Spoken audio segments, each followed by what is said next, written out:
Heureux de te revoir, bien-aimé, dans cette nouvelle vidéo. Alors, comme je le disais dans la vidéo précédente, que dans cette vidéo, nous parlerons désormais du plan ou du projet de Dieu dans ta vie, mais désormais sur l'aspect physique.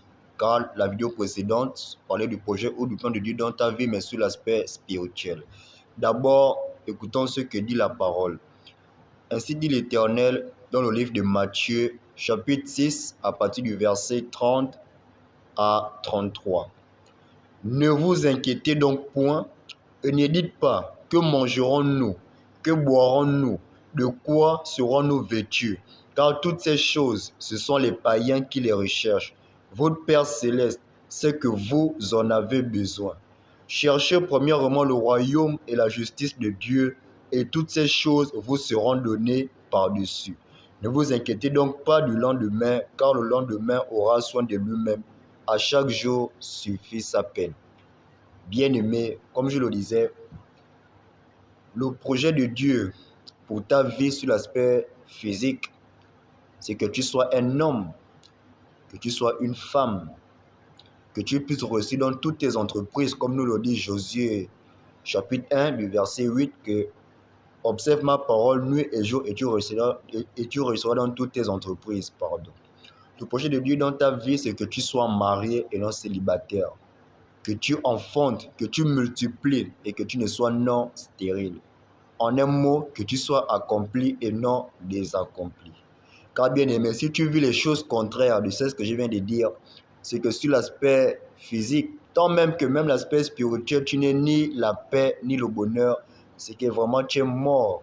C'est que tu es mort spirituellement. Quand il y a des personnes qui vivent dans ce monde, on leur voit debout, on les entend parler, mais spirituellement, donc, dans le plan de Dieu, ils sont morts, tu vois. Donc, bien aimé, Dieu, il a des projets de paix et de bonheur et un avenir meilleur dans ta vie.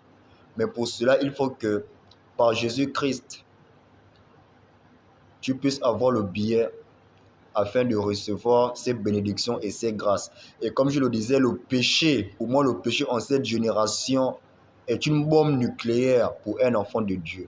Car le péché t'empêche d'avoir tes grâces, tes bénédictions, donc d'avoir ton mariage, tes enfants.